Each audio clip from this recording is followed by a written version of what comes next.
Alright, this is my theme video for the phrase, the role of Christianity in America.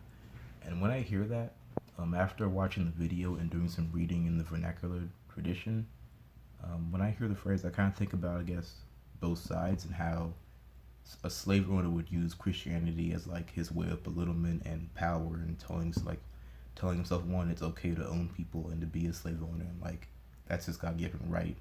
And then also I could see it from like a slave, how that would give them power in a way and like over their own selves, and like a sense of hope in a way to be like, God has a plan for you, God can see you through this, there's a heaven waiting for you after all this is over. Like I guess like a way to push through it.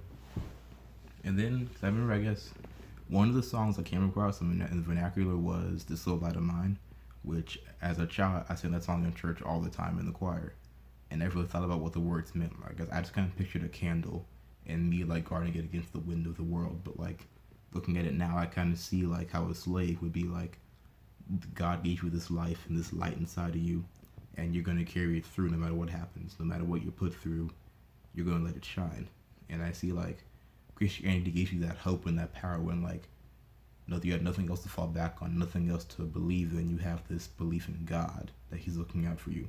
And even like when the slave owners tell you like God gave us the right to rule over you, like I believe the slave owners use Christianity as like their way of like putting down the slaves, but it kind of backfired and gave them more to believe in and more hope and the belief in like a better future. And that's carried on through like even past Civil War, even now in like segregation and like all sorts of tough times. The black community's always kind of, at least in my eyes, has always kind of had the church as like a cornerstone of like hope in the future in life. If you believe and you pray and you just follow God's will, it will work out in the end.